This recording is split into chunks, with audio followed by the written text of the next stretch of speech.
नहीं करना वो तो फाइनल हम कर ही देंगे, लेकिन आपको एक नया पर्सपेक्टिव भी मिलने वाला है लाइफ के ऊपर भी, और अभी आप जो करंट सोच रहे हो ना उस चीज से मैं भी गुजरा हुआ था, तो एंड तक मैं सब क्लियर कर दूंगा। शुरू करते हैं इस वीडियो को बिना किसी देरी के। तो सबसे पहले ना हम आपका डिसीजन है ना अंडरस्टैंड करते हैं। क्या आपने अपने डिसीजन को समझा लेने से पहले, या फिर आपने रैंडमली ऐसे ही बस किसी के कहने पे अपना डिसीजन बना लिया? हम जो ह्यूमंस होते हैं ना वो फ्यूचर के बारे में सोचते हैं प्रेजेंट इमोशंस के बेसिस पे। अगर आज आपको अच्छा नहीं लग रहा तो आपने कहा अरे ये नहीं करना, आज आपको अच्छा लग रहा है तो चलो चलो ये भी स्टार्ट कर लेते हैं। तो आपको पता है जब भी हम इमोशंस में कोई जल्दबाजी में फैसला ले लेते हैं तो एंड में जाके ना कोई ज्यादा फ्रूटफुल नहीं होता। आपको अभी इमोशंस में नहीं आना है। आई नो अभी हो सकता है आपको किसी ने कुछ कह दिया हो, है ना, मैं बताऊंगा अभी क्या पॉइंट्स है, लेकिन अभी आपको जिसने भी जो चीज कही या फिर आपका जो मूड बना है फ्यूचर को लेके, मैं उसके लिए ना 2-4 पॉइंट्स बताने वाला हूँ। उसको सुन लो, उसके बाद आपका कभी मन नहीं करेगा कि आपको कहीं जाना है या आपको ये करना है आपको वो करना है, आप फ्यूचर को समझ जाओगे। तो ज्यादातर लोग फॉरएवर में क्यों आते हैं? पर्सनालिटी डेवलपमेंट के लिए, कि उनकी पर्सनालिटी बढ़िया हो जाए, एक अच्छी इनकम के वो मालिक बन जाए, उनको हेल्थ मिल जाए, उनको फ्रीडम मिल जाए, उनको ट्रैवल करने को मिल जाए, एक सिक्योर फ्यूचर हो जाए, फेमस हो जाए, या फिर अच्छे लोगों के साथ रहने का मौका मिले। यही कुछ रीजंस होते हैं जिस रीजंस की वजह से एक व्यक्ति फॉरएवर को चूज करता है। यंगस्टर ज्यादातर क्यों आते हैं फॉरएवर में? पैसे कमाने के लिए। उनको दिखता है यार यंग एज पे वो तो 20 साल का उसने गाड़ी ले ली, वो 23 साल का उसने गाड़ी ले ली, वो 22 साल का यार उसने तो 2-2 गाड़ियां ले ली, घर भी खरीद लिया 25 साल की एज तक। और यहाँ पर आप एवरेज दुनिया में देखते हो कि यहाँ तो 25 साल पे बंदा कॉलेज से निकलता है। तो पहली बात जो बिलीफ बन रहा है वो तो है ही नहीं, मतलब वो नॉर्मली आप देखते ही नहीं हो।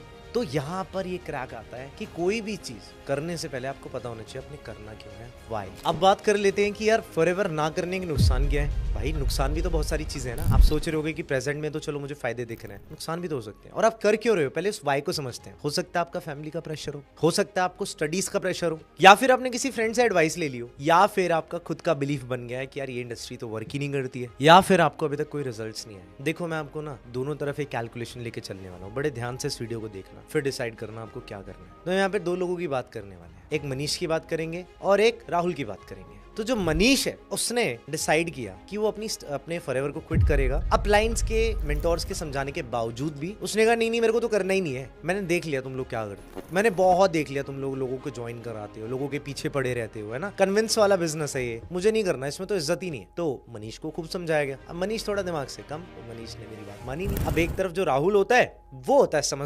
समझदार ऐसा कि उसको पता है कि दुनिया के अंदर ना हम 60-70 साल तक ही जीवित रहने वाले हैं, और वो 20 साल का तो हो चुका है। तो दोनों 20 साल की एज से स्टार्ट करते हैं, मनीष भी और राहुल भी। तो उसको पता है, सबको पता है कि हमारे जो प्राइम ईयर्स हैं वो अगले 10 से 15 साल है। तो अब मनीष अपनी लाइफ में कंटिन्यू करता है एट द एज ऑफ 20 वो अपना कॉलेज करना शुरू करता है, और कॉलेज में उसके अच्छे पैसे लग जाते हैं। उसके बाद स्टडीज के साथ साथ वो कोचिंग लेता है, उसमें खर्चा रहता है, ट्रैवलिंग करता है उसमें खर्चा आता है, और उसके पार्टीज भी करनी होती है उसको, क्योंकि मनीष तो अपने दिमाग से चल रहा होता है। गर्लफ्रेंड बनाई होती है, उसके ऊपर ध्यान देना होता है ना, पर्सनल बहुत सारे खर्चे होते हैं, सब पे ध्यान देना। ऐसे करते करते 5 साल मनीष के बीत जाते हैं। और राहुल जब वो फॉरएवर में आया, एक बार उसके दोस्त ने उसको बोला कि ये बेकार है, उसके मन में आया थॉट कि मेरे को नहीं करना, बट स्टिल वो समझदार था, उसने अपने मेंटोर से बात करके ये सोचा कि नहीं मुझे क्विट नहीं करना है, I want to do this. Rahul के भी पापा ने बोला कि क्या कर रहा है, फ्रेंड्स ने बोला क्या कर रहा है, नहीं माना राहुल। मनीष के मम्मी पापा ने बोला था क्या कर रहा है, फ्रेंड्स ने बोला क्या कर रहा है, तो उन्होंने कहा ठीक है आप जैसा बोलोगे मैं कुछ और इज्जत वाला कर लेता। तो यहाँ पर दोनों के माइंडसेट में फर्क है। मनीष को लगता है कि यार मैं छोटा काम कर रहा हूं, राहुल को पता है कि ये छोटा बड़ा कुछ नहीं होता, काम होता है। राहुल नहीं काम करेगा तो उसके घर पे कोई पैसा तो देने आने वाले नहीं,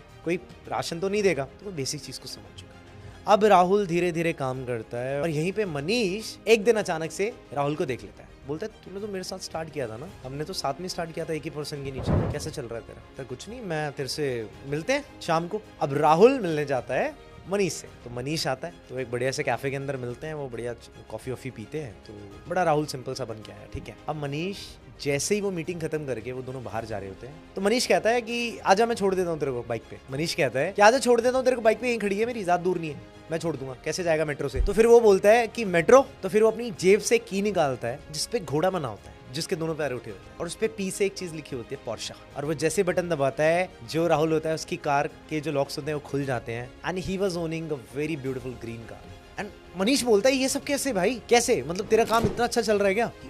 उसको यकीन ही नहीं होता। वो कहता है बाइक, मैं तुझे अपनी गाड़ी में छोड़ के आता, बट सॉरी यार तू तो बाइक पे आया, I can't take you, next time मिलते हैं ना। फर्क क्या था, मनीष ने चूज किया कि उसकी लाइफ है ना एक एवरेज तरीके से जीनी है उसको, वाइल जो राहुल था he was very serious, he was serious about his family. और ऐसा नहीं है राहुल पढ़ा लिखा नहीं था, ही वॉज एजुकेटेड, वो पढ़ा लिखा था और उसको पता था स्कूल के अंदर और कॉलेजेस के अंदर ज़्यादातर ना एम्प्लॉयज़ बनाए जाते हैं। उसको ये बात समझ आ गई थी, उसको पता है कि 9 to 5 वाली लाइफ क्या होती है। उसको पता है ये जो कॉलेज वाला स्कैम है वो कितना बड़ा है, लोग कितने पैसे लगा के कई बार जॉब भी नहीं पा पाते। तो राहुल ने अपनी डेस्टिनी को खुद बनाया अपने मेंटोर की गाइडेंस से। हाँ, पेशेंस चाहिए था। वॉरेन बफे कहते हैं ना कि अगर आपको एक बेबी चाहिए तो उसके लिए आपको 9 मंथ्स वेट करना पड़ता है। आप ऐसा नहीं कर सकते कि 9 वुमेन को एक लाइन से खड़ा करके 1 महीने के अंदर बेबी आ जाएगा, नहीं, कुछ चीज़ों में टाइम लगता है। उसके बाद मनीष को नींद नहीं आई 2 रात तक, एंड मनीष ने अपने डिसीजन पे रिग्रेट किया और उसने बोला कि यार मुझे वापस से स्टार्ट करना है।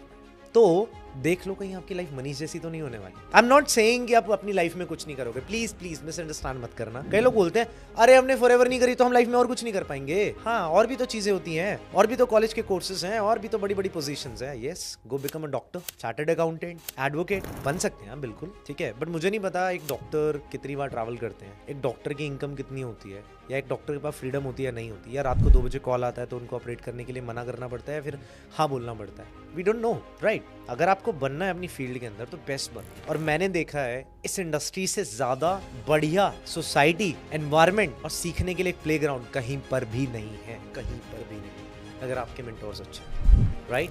That is why forever is the best. Company नहीं है, it is more than a company. और ऐसी ये जो लाइफ में स्टोरी सुना रहा हूँ ना, ये बहुत सारे लोगों की रियल लाइफ स्टोरीज हैं, बहुत सारे लोगों की लाइफ स्टोरीज हैं कि उसने स्टार्टिंग में बिलीव नहीं किया, फिर वो वापस आता है, बोलता अरे सर मेरे फ्रेंड ने फोन करके मुझे बोला कि तू कर ले, ये तो वही काम है जिसको मैं नहीं कर रहा था, मेरा फ्रेंड मुझे ज्वाइन कराना चाह रहा है। यस बिल्कुल, आपको पता है आबादी तो बढ़नी है इंडिया की, वो तो बढ़ ही रही है आपकी मेहनत और मेरी मेहनत के बिना ही। आपको उनका बेटरमेंट करना ही पड़ेगा। वरना यार देखो, कुछ पैसे बचा के आपको लग रहा हो कि पर्सन अपनी लाइफ में बिल्कुल बढ़िया हो जाएगा, है ना, उसकी पर्सनालिटी डेवलप हो जाएगी, ऐसा कुछ नहीं होता। लोग लाखों करोड़ों रुपए लेते हैं कोर्सेज के। आपको पता है डॉक्टर बनने में कितना टाइम लगता है, कितना पैसा लगता है। आपको पता है इतने यूपीएससी में 10 लाख 8 लाख बच्चे एग्जाम देते हैं, 700-800 बच्चे सिलेक्ट होते हैं। तो ये तो हर जगह है यार, फेलियर और सक्सेस का रेशियो तो हर जगह मिलेगा आपको। ऐसा तो हो नहीं सकता कि आप एक ही इंडस्ट्री के ऊपर उंगली कर लो और बाकी सबको साफ बता दो, ऐसा नहीं हो सकता। आई ऑलवेज रिकमेंड कि पार्ट टाइम में तो एटलीस्ट इसको करते रहना चाहिए, क्योंकि फ्यूचर में अगर आप वापस आना चाहोगे आप आ नहीं पाओगे। क्यों नहीं आ पाओगे? क्योंकि आपका जो जोश था ना, क्योंकि हम जोशीले कब रहते, जब हम 20 साल से लेकर 35 साल की एज में होते तभी हमारे अंदर जोश होता है, उसके बाद सब खत्म हो जाता है। आज पता है मनीष की हालत क्या है? मनीष बहुत परेशान, बड़ा एटीट्यूड था मनीष के अंदर कि अरे इसके बिना भी तो हो जाता है। मेरे दोस्त ने बोला है मेरी गर्लफ्रेंड मना कर रही है सर, मैं नहीं कर पाऊंगा, या मेरा बॉयफ्रेंड मना कर रहा है। सुने है ना आपने ऐसे लोग, मेरे पापा मना कर रहे हैं। सबको पता है, पापा से पूछ के उस लड़के ने कैसे कैसे काम कहाँ पे किए हैं, बट जब भी काम की बात आती है पापा को आगे कर दिया जाता है। अरे कल को जब पापा नहीं रहेंगे तो फिर किससे पूछोगे?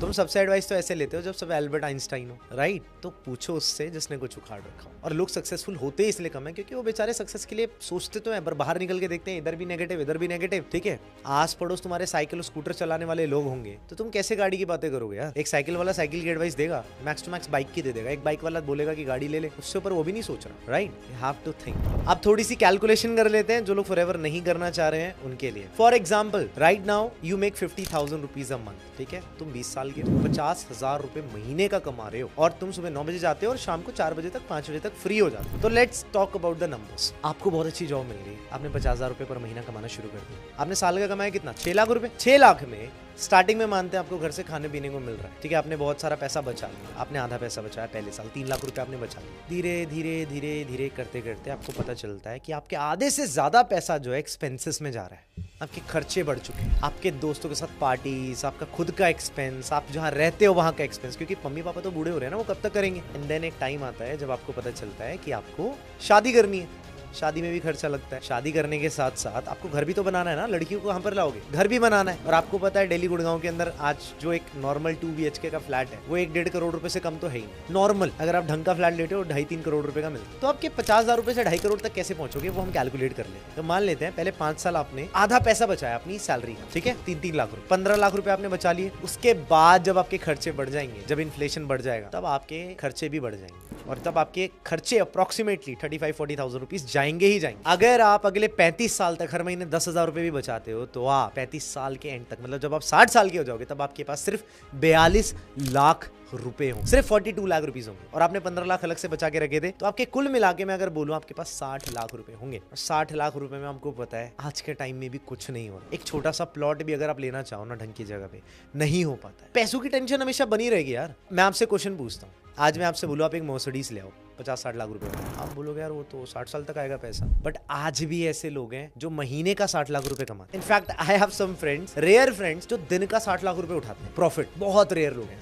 1-2 ही है मेरे सर्कल में, बट दिन का 60 लाख रुपए प्रॉफिट बनाते हैं। तो अब एक बात समझो कि जो चीज़ आप बचाने वाले हो, और पता है उसमें भी आपकी 40,000 में लाइफ आसान नहीं होने वाली। उसमें आपको अपनी फैमिली को देखना है, मम्मी को देखना है, पापा को देखना है, कोई मेडिकल इमरजेंसी आ गई वो देखना है, शादी का देखना है, बच्चों को पढ़ाना है, उनका खाना पीना देखना है, खुद के लिए व्हीकल लेना है, खुद का काम संभालना है। और भगवान ना करे कि कोविड जैसी सिचुएशन आ गई तो आप क्या करोगे? आपको घर बैठा दिया जाएगा, और अगर आप 2-4 दिन जॉब पे नहीं जाते हो तो आपकी सैलरी काट ली जाएगी। तो फ्यूचर के बारे में तो आपको पता है। तो फिर आप पता है 60 साल की एज में एक चीज का रिग्रेट करोगे। जो चीज आप 1 साल या 2 साल में कर सकते थे ना, वो करने में आपने 60 साल लगा दी, 40-50 साल लगा दी। तो अभी मैं आज 25 साल का हूं, पर अगर मैं एक नॉर्मल जॉब लाइफ में होता तो आज के अकॉर्डिंगली, मतलब जितना भी मैंने अपना सक्सेस पाई है, पैसा कमाया है, उसके हिसाब से मेरी जो उम्र है आज 140 साल है। मैं इतनी आगे निकल चुका हूं। तो एफर्ट तो मारने पड़ेंगे, मेहनत तो कहीं भी करनी पड़ेगी। You have to decide where you want to put the efforts. Okay, अभी भी टाइम है, 2024 चल रहा है। Do not wait for next 35 years. Okay, और बैंक में पैसा रखने से कुछ नहीं होने वाला।